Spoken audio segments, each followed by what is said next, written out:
Now they don't sit on the 40 acres on campus grounds.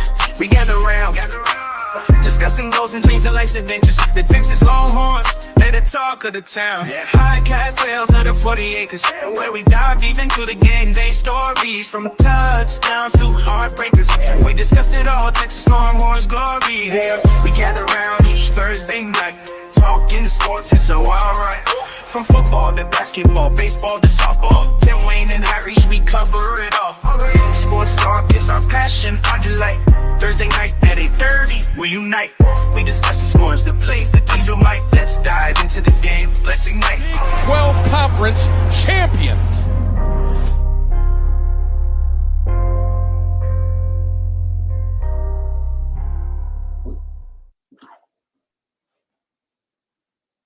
Woo! Good evening, good evening, good evening. We are on a makeshift kind of setup today. We had to do a lot of fumbling and a lot of, other things, but hope you guys are doing well. Hope you guys that are in Austin, in Texas, are staying safe. We do have a tornado warning that is expected to hit us for the next, actually might be over at this point. So it says 8:45. Probably have some stuff going on until a little bit later, but that is us. That is then. This is now. Welcome to Longhorn Fan Battle Podcast. Of course, I'm your boy Harish McCullough, and this is my boy Tim Wayne. Tim Wayne, how you doing tonight? Man, even in the midst of bad weather and a slow period of time, we still look to bring you the best and the best of Longhorn news. You do. And Tim, I apologize because I just realized this. You have access to our topics tonight, don't you? Yes, I do. Yes, I do. Cool. I just realized that I don't have access to them because I'm on my wife's laptop, but that's okay. We've got lots to talk about today. We call this episode the dead period, quote unquote. It's really, there's always a time between like mid-April, mid-May, up until training camp or spring practice, fall practice, whatever y'all like to call it, where not a whole lot's going on, and we're kind of in that period, right? Right. It's about finding little things to cure your boredom. We do boredom posts. There's a lot of boredom posts out there that we like to call, whether that be trashing draft picks, trashing recruits, trashing whatever, or that just might be, you're just trying to start something. There are a lot of different things going on here, just online. And if you're a Mavericks fan, the Mavericks are playing the OKC Thunder right now in Game 2. So, there's still a lot that's going on in the sports world. But before we could do all of that, we need to pay some bills, big dog. Exactly. I was just about to get there, man. Oh, my bad. Well, go for it. Fanbattlesports.com, fanbattlesports.com, where you can get the latest and greatest from the AFC South, including past episodes, conversation, articles from the best of the AFC South, including the Colts, the Texans, who are probably the best team in the AFC South. The Mayo Eaton Titans, who just continue to sign 30+ year wide receivers. Did you just admit that the Texans are the best team in the AFC? South? The AFC South? Yeah, I mean, I've been saying that. I never heard If you don't notice, I don't talk a lot of trash about the Texans. Two reasons. Let me tell you the two reasons why I don't say a lot about the Texans. Number one, they got the quarterback I wanted. That's fair. And I stand for his ass. Like I'm a true, I am a true CJ Stroud stan. I wanted CJ Stroud so bad. Right. Number two, I mean, when you have CJ Stroud, it doesn't matter what you put around him. That dude can throw the ball more accurately than any college quarterback I've seen in the last 20 years. 20 years? Yeah. Listen. Is CJ Stroud better than Andrew Luck? Is he more accurate than Andrew Luck? Yes. Is he more It's accurate? Close. It's close. I give Andrew Luck a nod, but it's close. All right. Look, if you don't realize the types of throws CJ Stroud was making, if you don't realize that, here's the thing. If you don't realize the types of throws Andrew or CJ Stroud was making, right, and in college specifically, mm-hmm. He made some insane throws. And a lot of people will talk about the Ohio State game, obviously, or the Georgia game, obviously. He made a lot of good throws throughout that entire last season that he was at Ohio State. Okay. That's true. And I noticed his accurate. When you got a guy that can throw 10-yard outs and throw the ball accurately on a consistent basis, and people want to say, well, he had a lot of really good wide receivers. Okay. He also threw to a lot of not very good wide receivers. I mean, when you remember when Emeka Egbuka was a big deal? Yeah. He wasn't good last year when CJ Stroud left. I mean, that's fair. That's fair. I mean, he still had Marvin Harrison Jr. Yeah, Marvin, but that's one receiver. I get that he had those receivers. I'm not doubting that, but he still made some hell of throws. Chris Olave was great. He made some excellent throws. Okay. To those guys too. Okay. Johnson Smith. Do you remember who you get? Do you what did Nico Collins do before CJ Stroud got there? Huh? What did Nico Collins do in Houston before CJ Stroud got there? I have no idea. 500 yards a season. You know how many yards he got last year? 1,300. Dang. All right. Point made. All right. Yeah. I mean, I'm just saying. Yes, he had great wide receivers at Ohio State, but he also made a mid-wide receiver look like an elite wide receiver. All right. Because I don't think Nico Collins is – I don't think he's bad, but he's not elite. Do you take Nico Collins or Tank Dell? I think Tank Dell. Tank Dell was good in Houston. Dude, Tank Dell was putting up 1,500 yards in Houston. He was great. You remember Tank Dell in Houston? Bro, that dude could do everything. Don't listen to episode. Why are we talking about the stupid-ass Texans? Anyway, my bad. Back to Texas, because that's what we are, the Texas Long about our podcast. But yeah, FanDataSports.com. Go and find everything. Lady Grace, all the crappy teams and the great ones. And then if you want to start your own podcast, hit up the contact us link, let us know, and we'll get you set up with everything. Anything that you need to get if you need this beautiful background that I have, I'll set you up with that. So you look and sound like you're sitting in a hotel lobby right now. Bro, I feel like it. This feels like a cave away from my man cave. It's my wife's cave, so it's very away from my cave. But yeah, shout out to you guys. Since last week, we just hit 2,500 followers on Twitter. Yes, sir. Thank you for being and loving us and trusting us and believing that we can provide the funniest content on Twitter, because we've been smoking people this week. Oh, you fans that want to pretend like our guys don't exist now? I got you, fam. Man, you've been on a roll. You've been on a roll, especially with Oklahoma and the Aggies fans today. Yeah. You've been really, really, really active with them. And we'll get to that in a few seconds here. But again, we thank you guys for the 2,500 followers. But make sure that you like, share, comment, subscribe, do all of that good stuff. Listen, I really want to do some things as we get closer to July. I would like to do a giveaway. I haven't really discussed it with my man Harish yet, just because I just don't necessarily know how we're gonna go about it. But I would like to do something for our community for getting, especially for getting on Twitter. But I definitely want to build that YouTube subscriber count up. At least get to 100, maybe 110 followers by, I don't know, August. I think that's reasonable. So yeah, make sure you guys tune into Longhorn Fan Battle on YouTube. Make sure you like, share, comment, and subscribe. And say, hey, shout us a comment or whatever. Shoot us a like, man. It helps a bunch.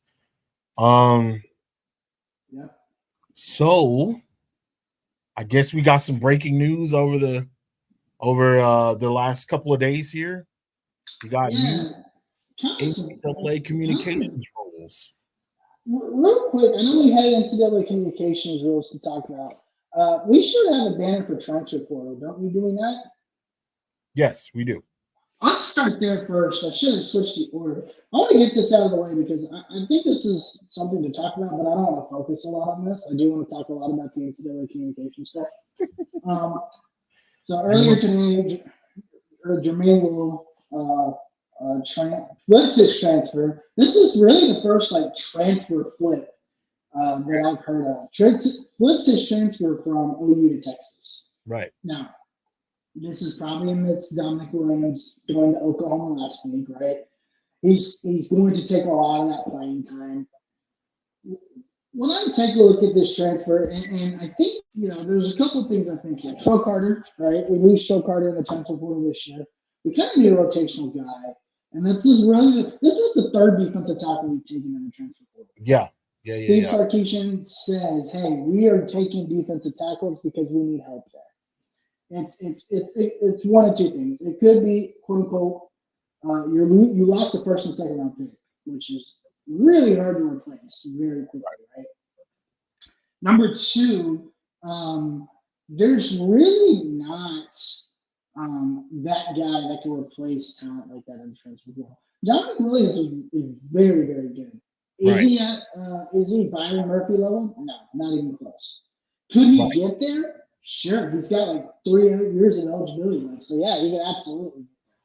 But he's not Byron Murphy. He's not Talon Scott, right? He's very, very good. Dominic Lowell is probably a step or two below. And there's not. He's had one good season, I believe, at Louisville, and it's just been up and down injury wise, right? He transfers to Louisville. He doesn't play for a year, then he plays for a year, and he's transferring again to Texas. Right. Couple things I do want to point out about this transfer. This does not impact the SEC in conference transfer rules. Right. Where if you transfer from SEC school to SEC school, you have to sit out. Number one, it's stupid. And I actually asked Matt Brown about this, and hopefully we'll get an answer about that. Number two, we're technically not SEC yet, so suck it. So this does not impact. So he is immediately eligible. Right? He is immediately eligible. I think secondly, it kind of sends a message to the rest of the defensive tackles, right? We were hoping Joey Bledsoe was going to step up in the spring. I don't think really. Didn't really hear much about him. Yeah, we didn't really hear too much about him in the start at the during spring camp, right? We didn't hear too much about it at the start of spring camp. Mm-hmm. And then you have guys like Alex Chandler, who's just a freshman. There's some other guys there.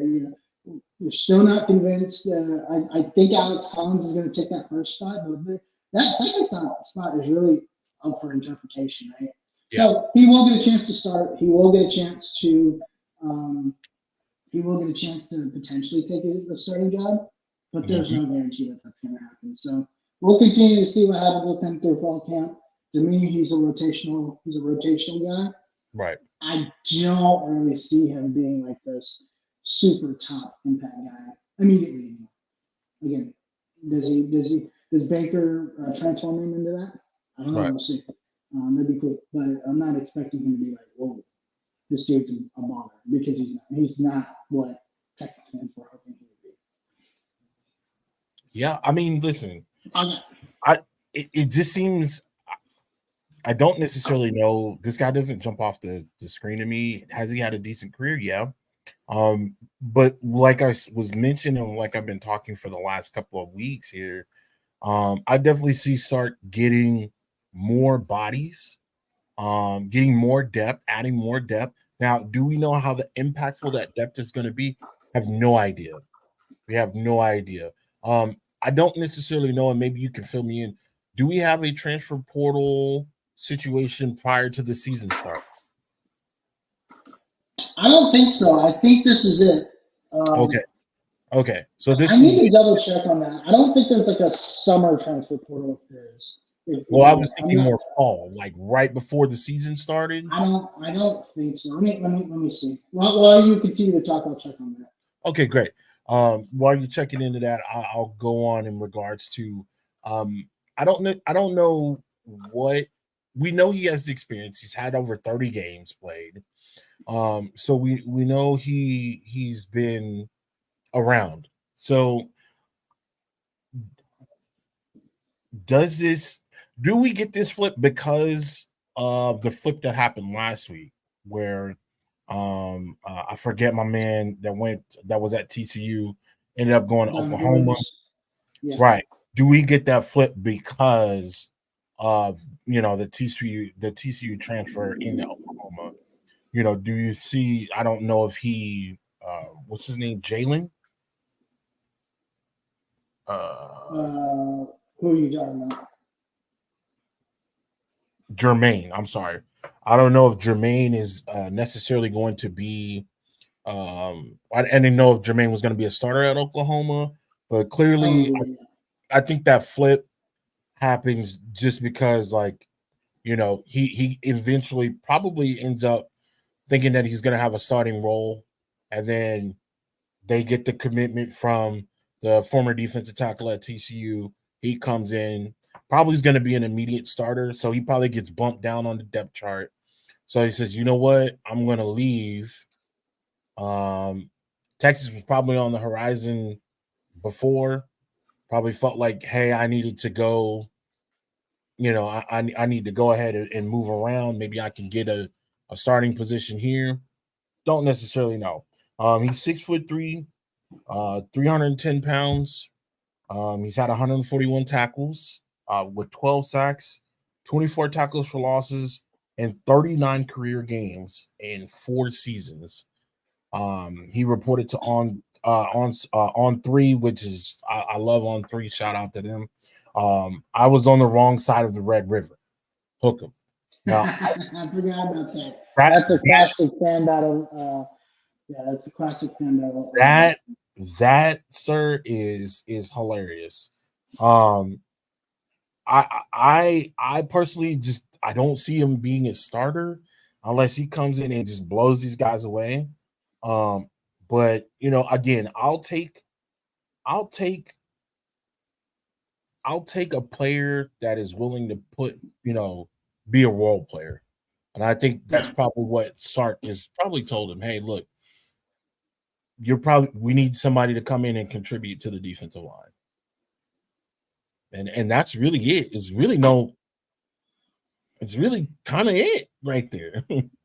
It's specifically the interior defensive line, right? And to confirm, there are no more portals for the. Okay, so this is the last one. This is it. Yeah. So you can't get out until basically December at this point. Right. You're in or out. But yeah, I don't know. I don't know how long he's going to be here, and I don't expect it to be for long. Sorry, I don't know how much he's going to play, but I don't expect it to be much. Okay. Right? So yeah, we'll see how things go. I mean, there's a long time. You know, maybe he comes out and he's just like he has this like crazy development spurt during the summer, and the dude's just an animal. I don't know, but maybe but I'm leaning on the side of you know Texas needing another defensive tackle. He was Right. there. He was older, experienced. He's been in college for a long time. Maybe And it's he's a just a locker spot that we room need to guy. go. Maybe he's a locker room guy with the amount And it's the just a amount culture of fit, right?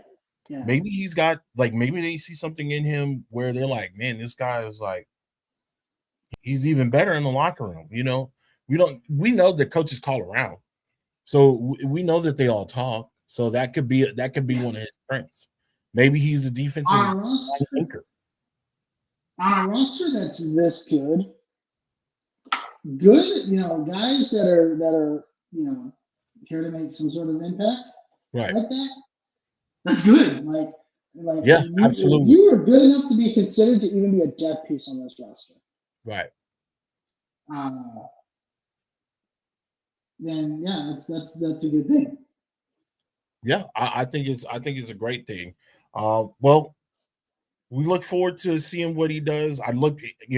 One thing we've talked about all summer, Harish, and we talked about it ad nauseum, is that if Coach Sark ends up talking about you, first name, last name basis, if he starts mentioning you in press conferences and meetings and interviews with the local media, that says a lot. So, over the next couple of weeks, of course, we got Big 12 media days. I mean, well, we won't be at Big 12. We won't be a part of the Big 12 at that point. We'll then be a part of the SEC. So we'll have SEC media days, and just all of the media days in general. But the SEC media days is gonna be probably the most popular, being that OU and Texas has left the Big 12 by that time, joins the Yeah. SEC. It's also going to be in Dallas. So that's going to be a madhouse. So I look forward to it. Hopefully within the next couple of weeks, next couple of months, we start to hear his name. Maybe he starts to contribute in a way that is going to be good for the team, whether it's leadership and experience, or he's actually able to compete at a high level. Either way, I'm fine. I definitely think that he will contribute in some way, being a senior. So moving right Spoiler, along. spoiler alert. I don't. I am not. Um, whoa. All right. What just happened? Anywho, while Harish gets that taken care of, I want to go in on something that while he's doing his thing, I'll go in on some stuff here. Oh, never mind, he's back. Never mind, he's gone. Anyway, is he back?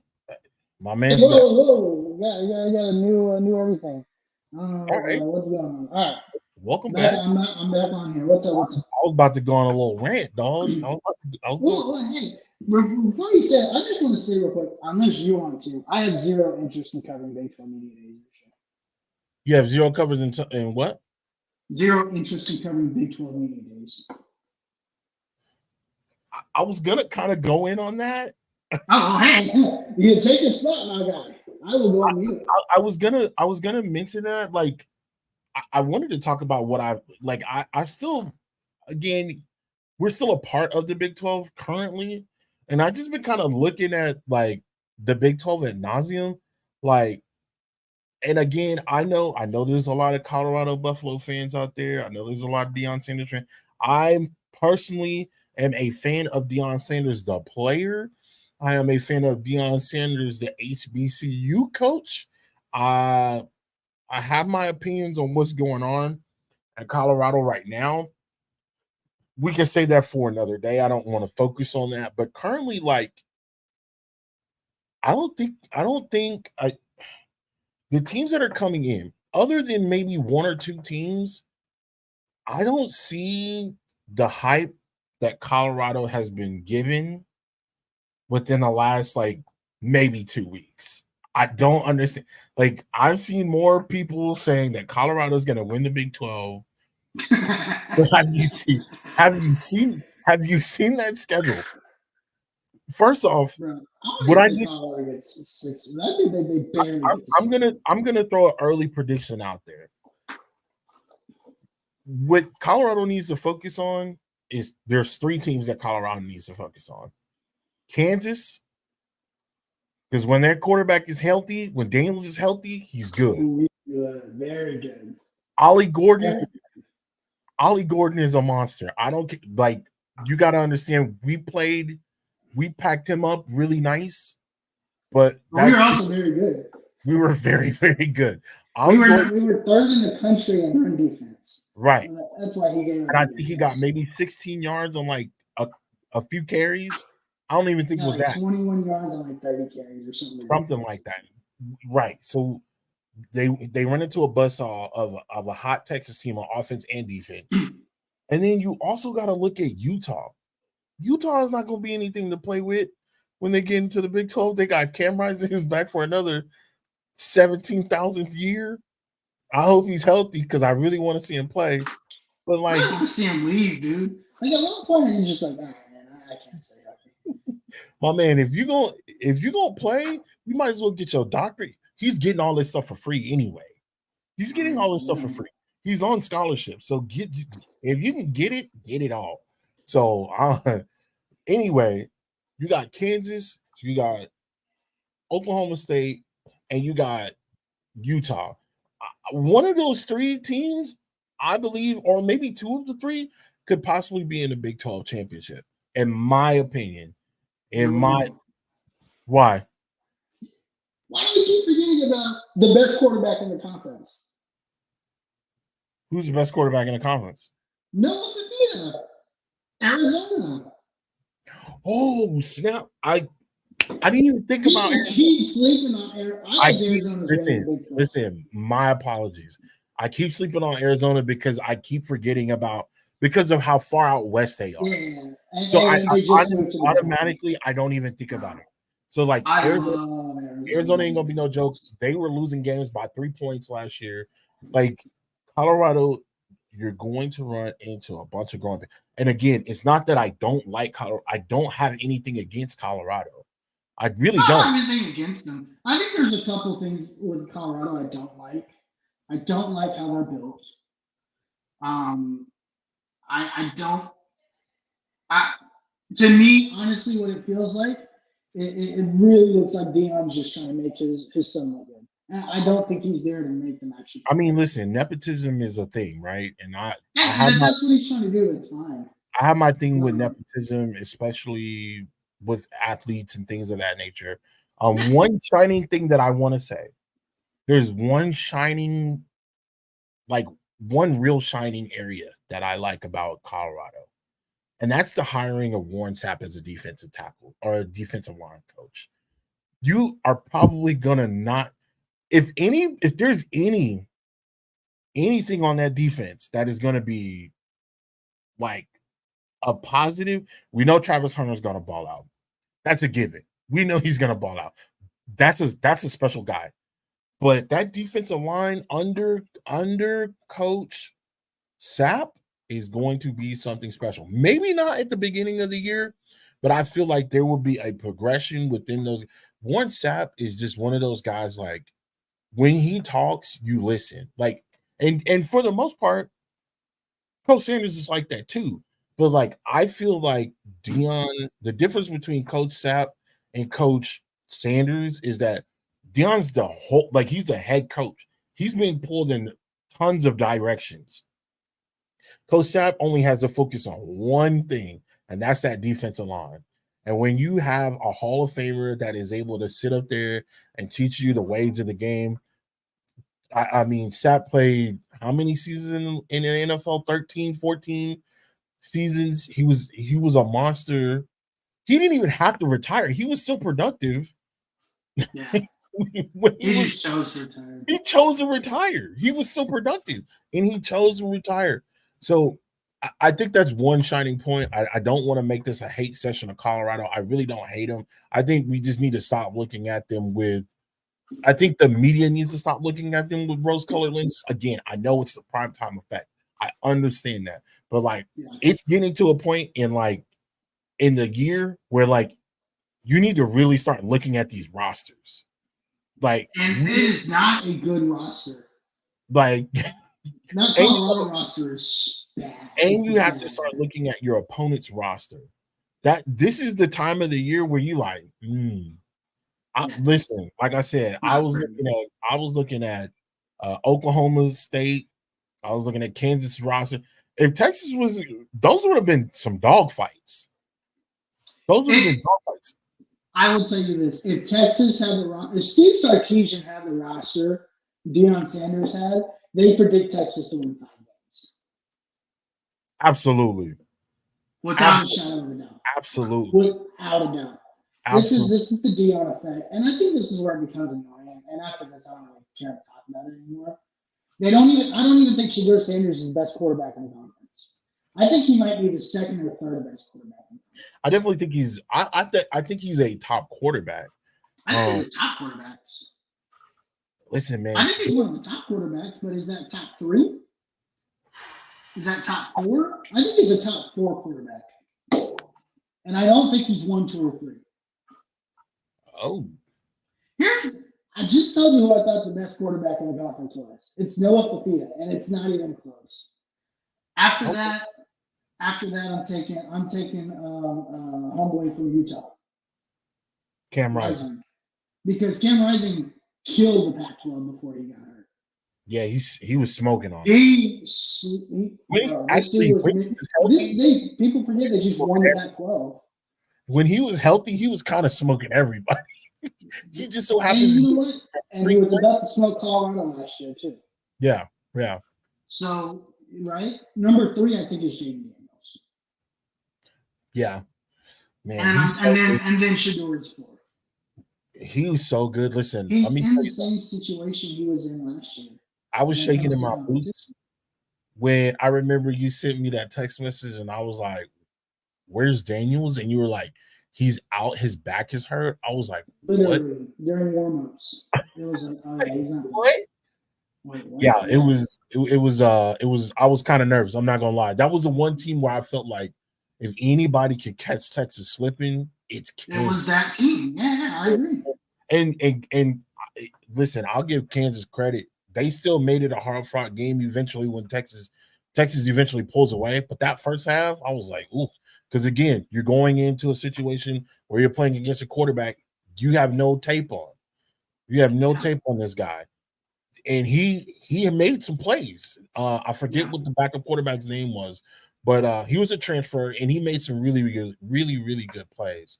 But like again, I know we kind of went off on a tangent, but I just want to really jump on the fact that like realistically, and I'm not just talking about Colorado, whether you're a fan of Texas, I'll be completely frank with you, I'm kind of worried about the defensive backs. I think that's the weakest spot on our defense.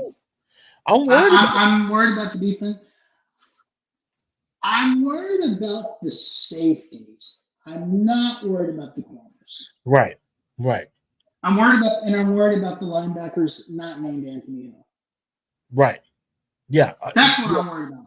I'm actually not worried about the defensive line because our edge is so good. I think the defensive line, the edges are going to be the strongest focal point on our defense. But the defensive backs, I'm kind of nervous about. I'm not gonna sit up here and pretend like they're just the greatest of all time. I don't necessarily know. Now, offensively, honestly, I don't feel I'd have zero worry about that offense. Yeah, same. As long as Quinn is healthy, I'm good. Yeah. You know, I'm fine.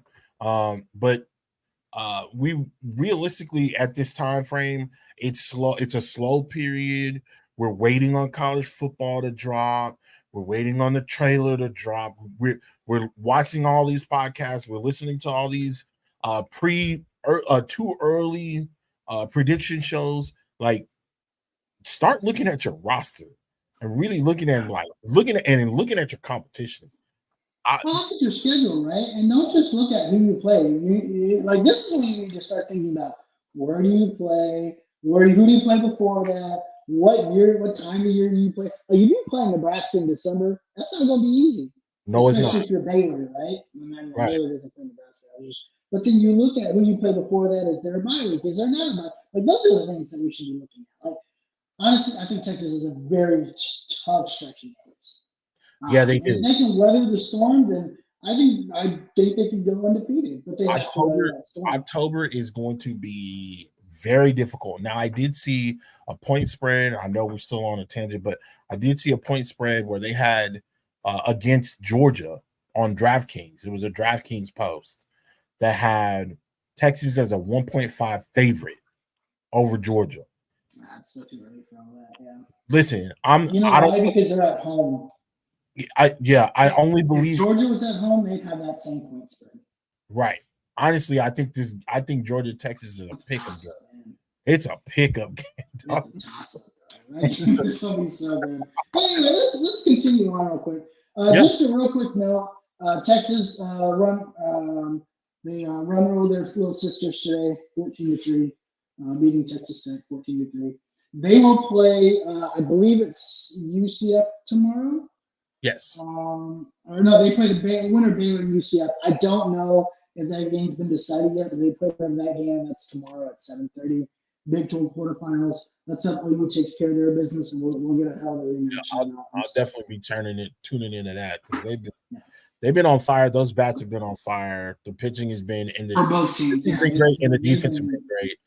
All around, they've looked really, really good. They've only played today, right? I think OU put up like 11 runs. Texas puts up 14. That's gonna be a great game. Do you think we can potentially get a national champion Big 12 like possible blowout, like Oklahoma versus Texas for the Big 12 champion? I mean, for the national championship. I think it's definitely possible. It all comes down to how the brackets lay out, right? Right. If Oklahoma goes into the Big 12 tournament or the NCAA tournament 1 and 2, then I would love if Texas can take Oklahoma the best 2 out of 3. Mm-hmm. And also beat them in the Big 12 tournament, and also beat them in the regular season, then we could stop with the who was better, right?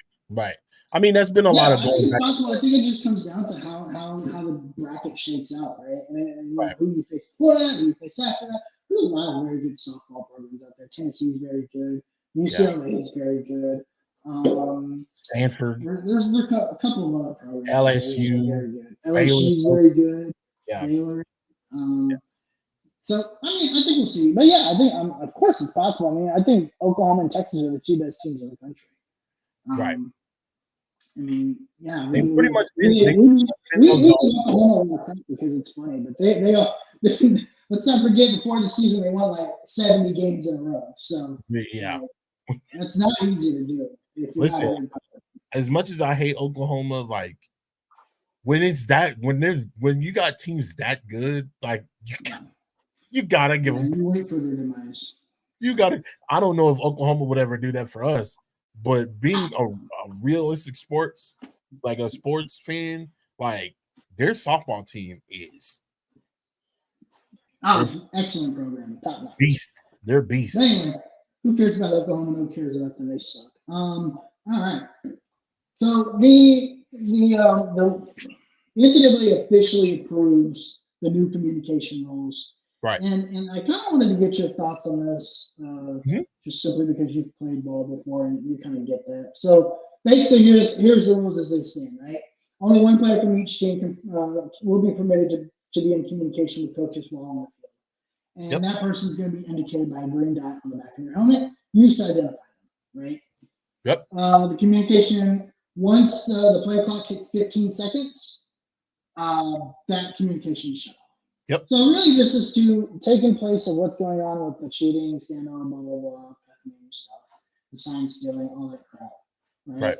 And it's to it's to basically get with the rest of the world, because they use these communication systems in high school.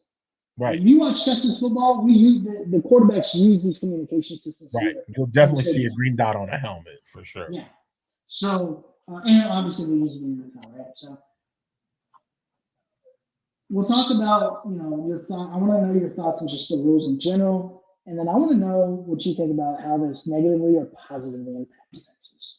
And spoiler alert, I think Texas has the biggest advantage in this.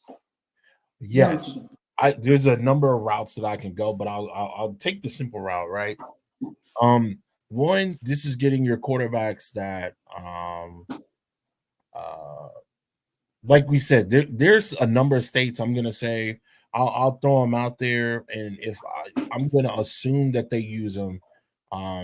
Majority of these states that I've named off, I've seen them their highest competition play, and they utilize communication. California, Texas, Louisiana, Florida, Georgia. Those are the like the teams that I've seen them play, and they utilize an actual communication system in their helmet. This works. I think this benefits Texas in a very, very positive way because in a situation, I'm just going to give you a scenario. Let's say it is Texas is playing Georgia. It's in the middle of September. It's 1:00. It's 98 degrees outside. Quinn Ewers is on the field. They got 2 minutes to score. They're running a no huddle offense, and they got 5 wide receivers out there. That's going to work in Texas's favor. That's going to work in Quinn's favor because Quinn has utilized this system before. It's kind of funny how these states, these big time high school states go from, state of the art technology. They go to college and then they have to basically relearn it. I feel like college is finally catching up. And I've seen better replay systems in college football. I mean, in high school football than in the NFL. But that's neither here nor there. I think with that being said, though, I think it works because if you're running a no huddle offense and you can get the plays of Quinn, you can get 2 plays of Quinn each, like after every play. Oh man, and if he's dialed in with those receivers, it's going to work out for the betterment. So like, this is really good, absolutely, especially if you have a quarterback or if you have an offensive system that you can get. You have a system where you can put 2 or 3 plays, in one single calling and run a no huddle offense. I think that works out for anybody that can run a no huddle offense in a good and timely fashion. There's a couple of things about the number one, it's about time. Number 2, I think Sark is gonna he's the master of this, right?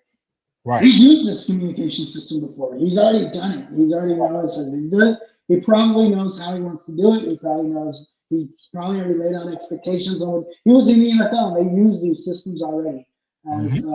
Just spoiler alert. I know I'm watching the game. PJ Washington just hit his 8-3 to the second quarter. Jesus Christ. Or 5th 3. I'm sorry. It seems like 8. He's 5 of 7 for 3. That's still a lot. By 11. Yeah. That's crazy. And they're letting the Mavs play tough defense. Okay. Which plays in their favor. So, but it's only the second quarter. But anyway, Steve Sarkisian's done this, right? Mm-hmm. He's been in the NFL. He was at the Super Bowl. He's done it at the highest level using a communication system. So he probably already knows what he wants to do, how he wants to do it, all that good stuff. Right. I think it's actually going to also play in Texas's favor because it's going to allow for defenses to get more tired because they're going to have more time or to get played. They're going to have it's going to take less time for them to have more plays in. I think defense is going to have to be very aware of this offense. Let's just say right now they've run like 70 plays a game. Right. With this communication system, Quinn will know exactly what to do next, depending on the situation, as to play. Probably after he throws the ball, right? He's probably not going to pay attention unless something crazy happens. He's probably already getting the next call, which is going to increase the amount of time snaps take for the next play. So it's going to throw the defenses even further off track. So you might go from 70 plays a game to 85 plays. That's a big like I was saying, like you most of the time in a college football setting, at these big time powerhouses or in the NFL setting, if you're running something like a 2-minute offense, 9 times out of 10 you're going to get 2 plays, right? Sure. You're going to get your primary play. You're going to get a play to either run immediately after that, or if you see something or if there's a shift in the defense, you can check out of it, right? 9 times out of 10, it's usually I'm going to run this first play And then immediately once we're done with that first play, if the catch is made and we need to move the chains, you need to get set. We're gonna run the second play. I'm gonna get up. Right. We're gonna snap the ball. We're gonna move on to the next thing. So yeah, I definitely feel like it is a good. It's gonna be good, and it's gonna get a lot of teams just NFL ready in general. Like, Yeah. yeah, if you're looking to go to the next level, this is what you're gonna end up facing. So in the long run, it works for everybody. For sure. I would 100% agree with that. So those are really the baselines, right? So two players can get it on the field, one offensive, one defensive, more than likely. At the 15-second mark, they turn off, and then the play goes. And then it turns back on at the end of the play, you get to 15 seconds. So really, you get like 20, 30 seconds. And if there Right. adjustments will be made, right? You might get your two plays, but then something happens on that drive. You can make an adjustment. Right. And I think that's it makes me even more excited to see what we can do with this offense, knowing that that's going to Absolutely. be the case. Yeah, if you've got a high-powered offense, or if you're used to seeing a high-powered offense being ran, and they get the opportunity to communicate better and more effectively within the long run, yeah, it's gonna be really interesting to see it, like how it works out. Yeah. Very, So very interesting. yeah, I think this is really, really good. And they have been talking about this for years, and this didn't really fall on the table until like March. Yeah, it just came out of nowhere. And well, I think let's be honest, what really pushed this is probably the whole Michigan scandal, right? Right. So that probably pushed it. The NCAA was probably in no hurry to make it happen. Right. I think it was enough push after the whole Michigan. Right. Right. Okay. Not only did they sign still, they were accused of it and they got punished for it. They also won a national title. We should probably change this. Right. Right. For sure. Yeah. All right, Tim. Last topic of the night. A week from today, on this show, we will have Matt Brown on the show. Right? Mm-hmm. I want you quickly to give me 3 things you're hoping to see out of next week's trailer.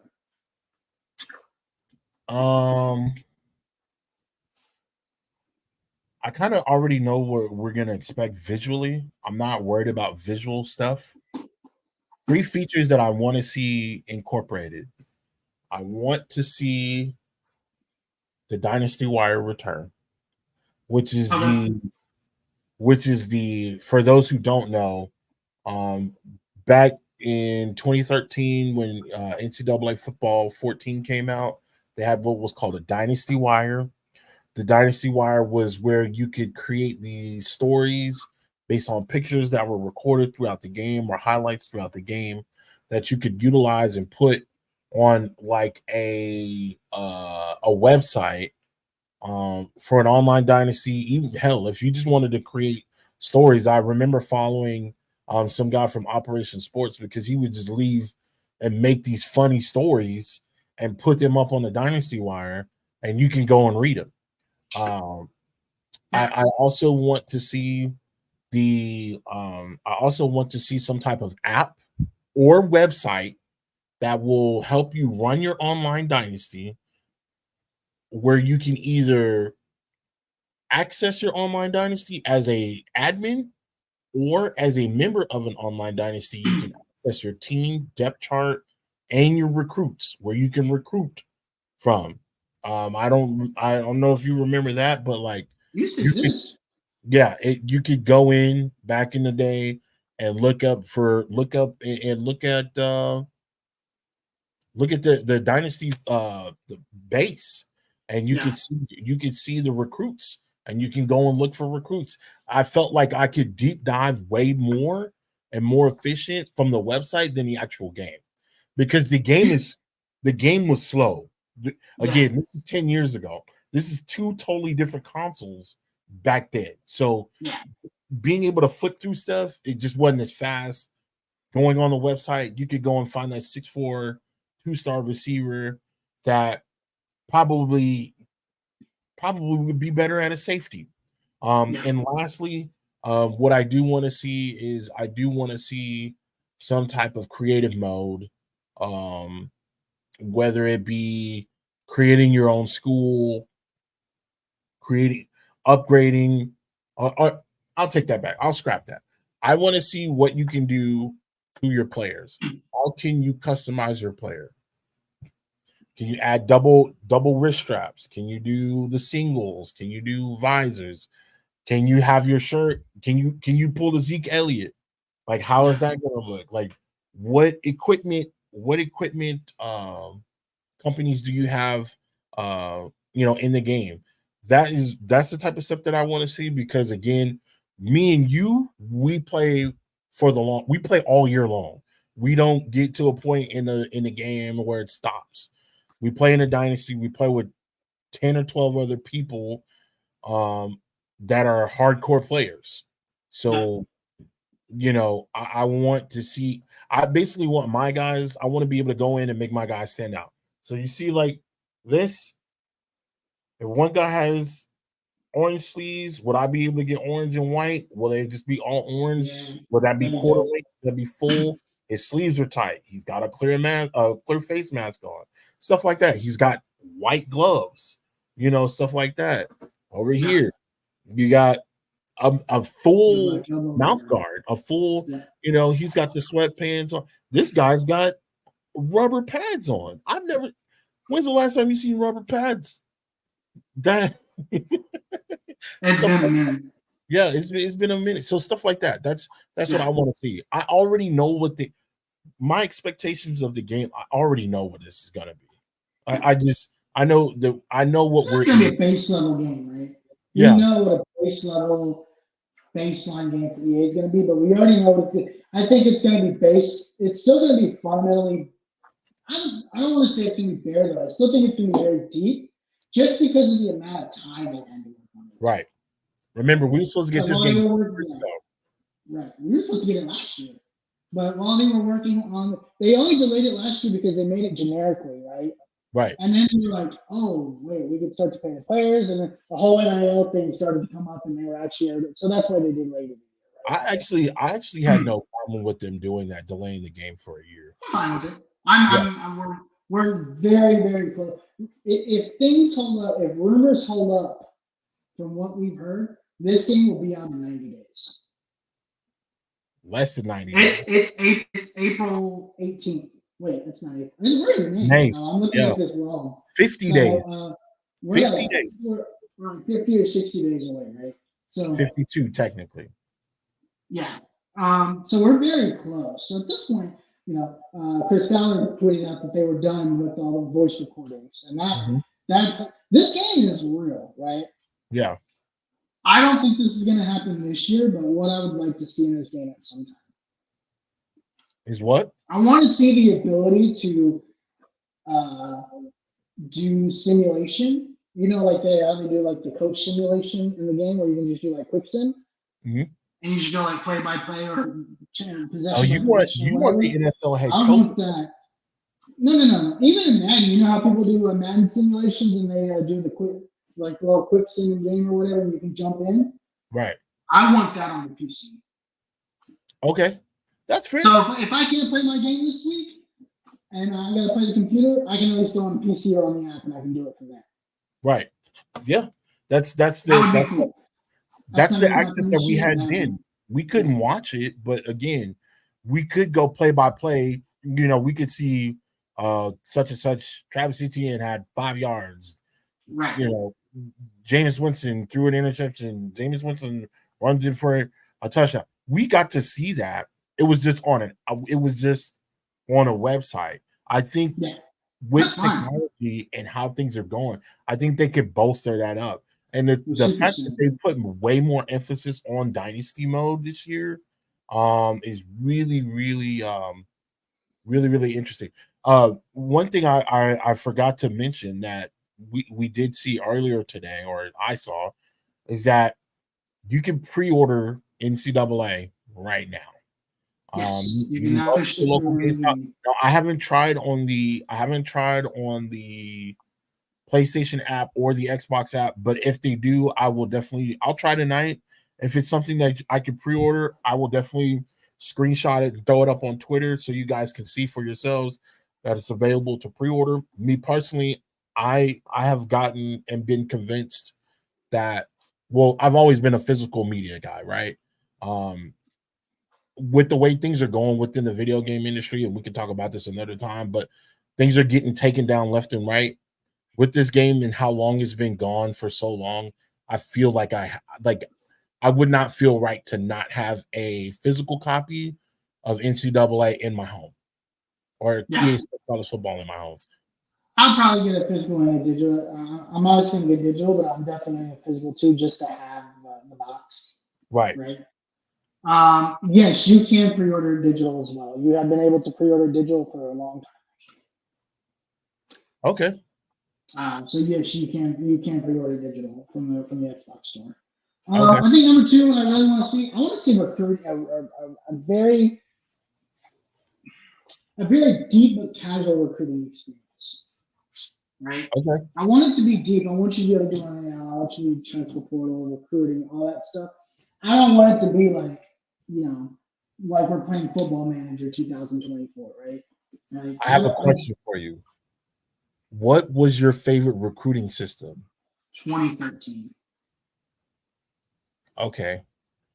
2013, where you basically, actually, you know what? Yeah, I like 20. Where it's basically call the guy, offer a guy, blah blah blah, and then just do what it did, right? Right, because in 2014 it was the point system. I like the point system because of how hardcore I am. But again, I want it to be easy. I want it to be deep but casual. I also there were some weeks in 2014 in our dynasty I was like, I don't even care who I recruit this week. I just want to get it over with, right? Right, but that point system. That's what made the point system effective, right, and efficient. You could just go in there, throw points at who you wanted to recruit, focus on a topic, and move on. I personally like 2013 as well. I'm in a dynasty right now. I just, matter of fact, started as SMU, and so I definitely feel like being able to go in there. Now, does it take a long time? Yeah, I was playing again. I'm playing on a 10-year-old console though, so I'm. It's taking me like 20 minutes, 30 minutes to recruit. Going through those databases, looking that of course the game is old, the system's old, so it's not moving at lightning speed, right? Yeah. Then every time you back out of something, it auto saves, so you got to wait. Oh so, but go ahead. I just wanted to hear what your thoughts were on the recruiting and what your favorite recruiting model was. Yeah, I think 2013 is my favorite. So I want it to be simple. Mm-hmm. And I don't want it to take long, but I also still want it to be deep. I think Matt Brown kind of talked about this, man. If you saw the interview he had with On3, and he said one of the things that they were focusing on was like they wanted to make it fun, but they don't want it to make it daunting, right? To where like the casual fan doesn't turn the casual fan off, right. And I think that's fair. Another thing I want to see is something they did with Madden draft classes, where you can actually change the types of players that you get inside of recruiting. Right. So in the draft class, you know how you do the auto draft simulation? You can actually like change the sliders on like how freakish the athletes can be and things like that. I would love to see that in the prospects and because imagine what you can possibly get in a dynasty. I would love to see something like that. So I want that to come back. And then I want the customization in the conferences and the playoffs to be deep. I want to be able to expand up to 18 teams in a conference.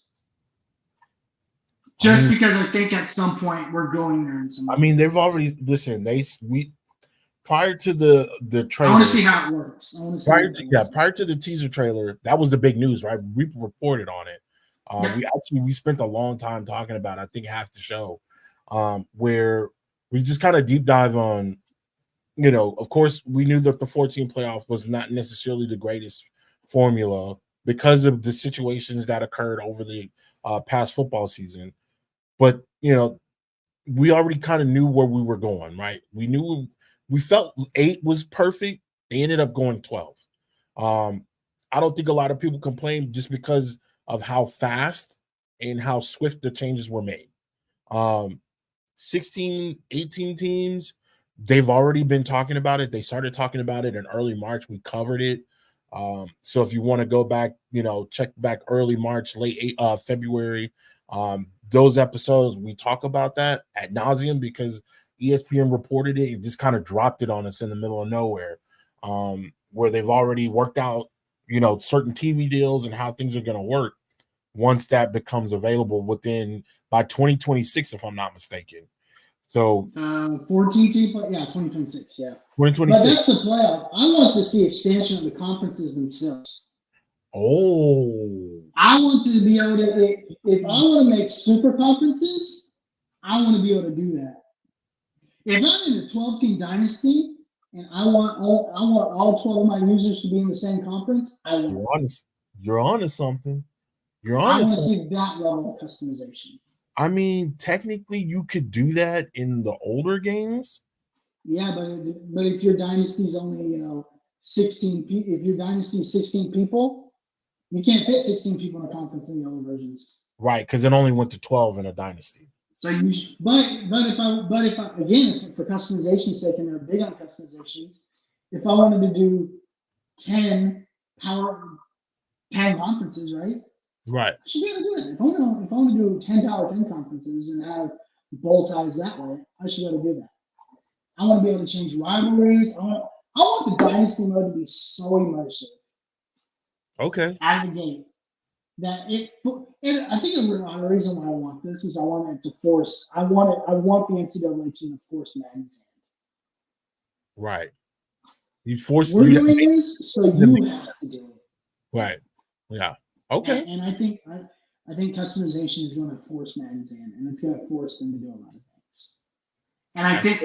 And I think it's going to force them to do so many things that are going to take the name Madden out of it.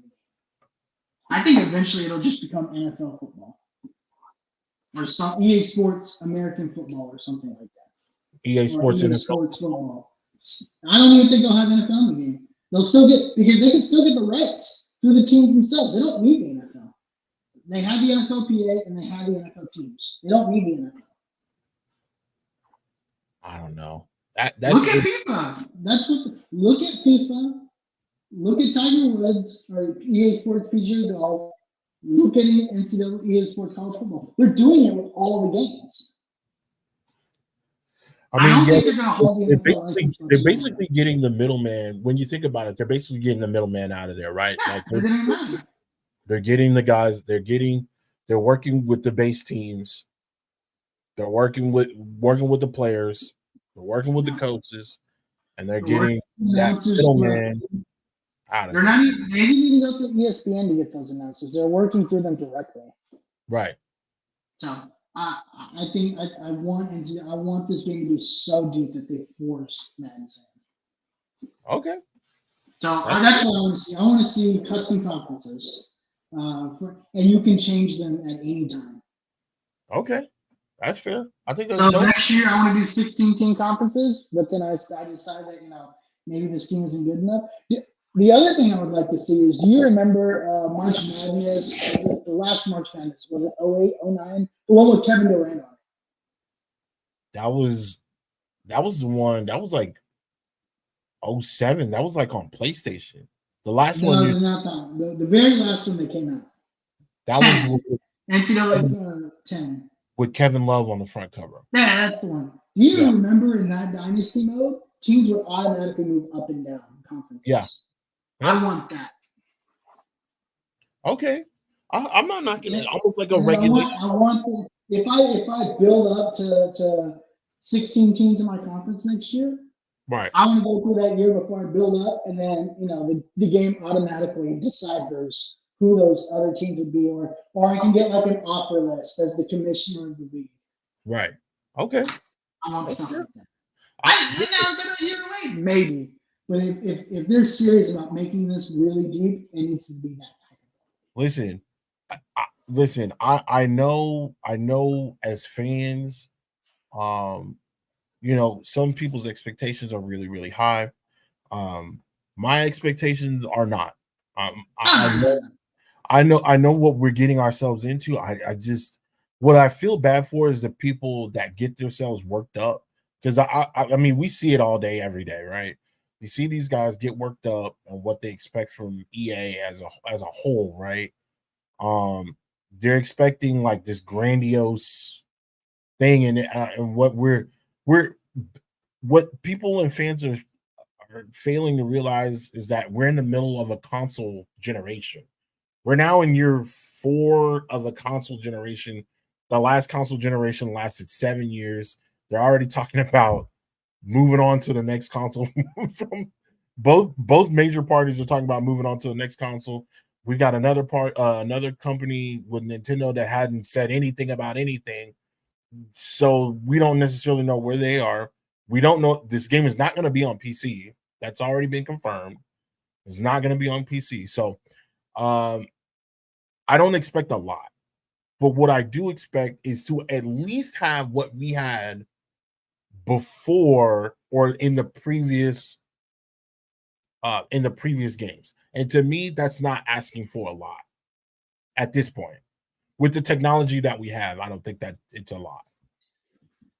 I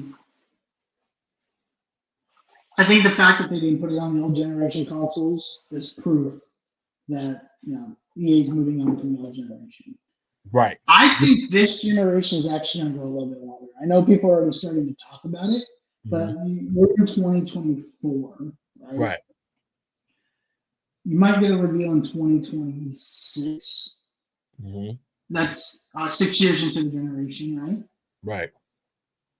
And it still takes another 2 or 3 years, so 2029.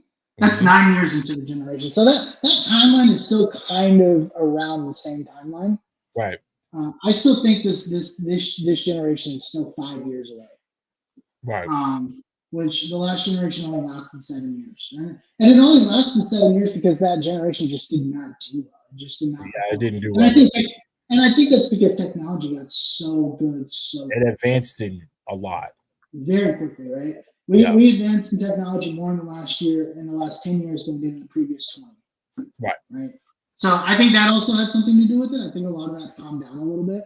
I think we're still getting advances in technology, but I think it's not like so drastic that a console generation has to change.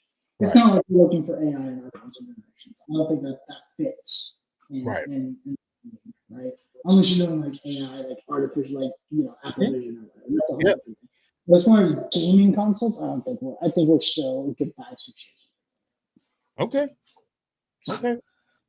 All right, Tim. Well, that's all we've got for today's show. You got anything else for us today? No, man. I'm looking forward to next week. Basically took off for next week. Made space. Made it life adjustments. Yep. Just for this.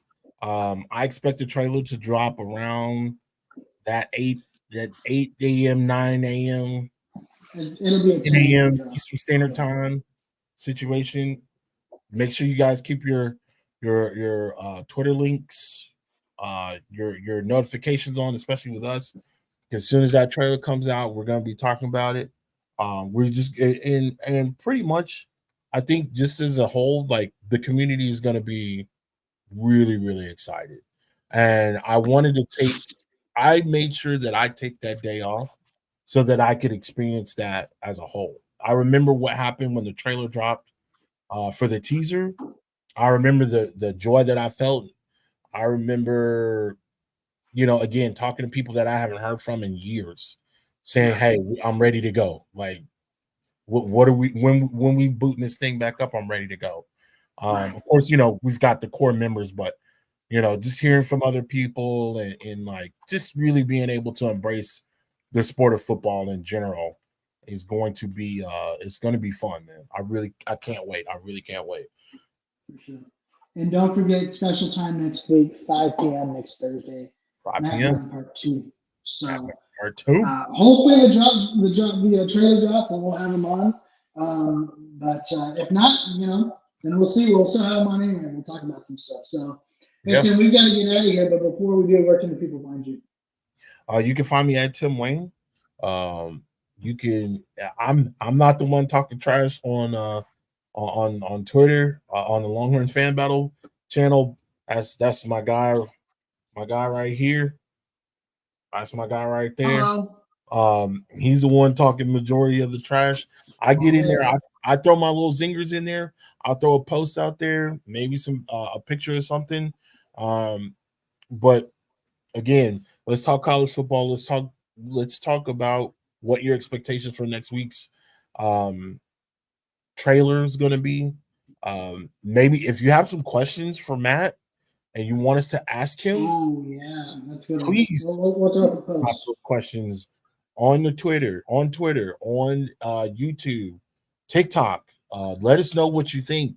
As we get closer, I'll be throwing some more stuff out there. I just want to get a feel, understanding of what you guys want to hear. And again, if it's something that me and Harish can answer just because of our relationship with EA and our being previous employees, we'll answer those questions as possible.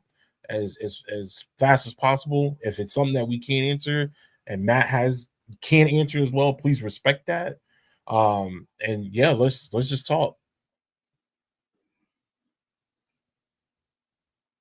Yeah, you can find me at the Uncle Gandhi. I will talk trash to you. I don't care who you are. Listen. If you're gonna put out silly things, I'm gonna call you out for it. That's just what I do. That he Also, will. of course, don't forget to like, subscribe, comment. Find us here on YouTube. And actually, good call out, Tim. I will put up a post. I'm actually doing it right now. Okay.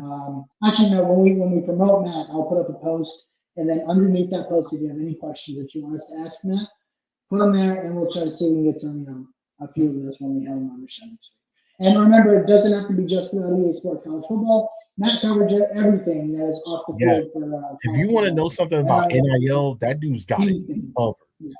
So He can easily answer those questions. Yeah, make sure to go check him out.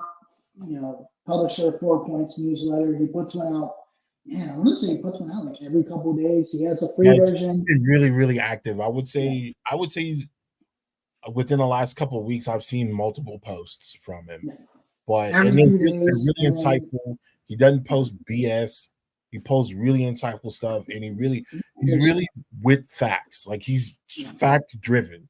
So he doesn't hit you with any fluff. Make sure you guys subscribe to his newsletter because it's really good.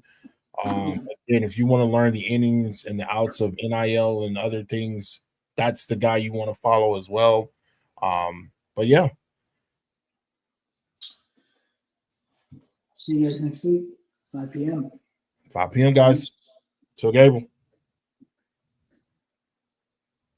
Go home, touchdown like the end zone.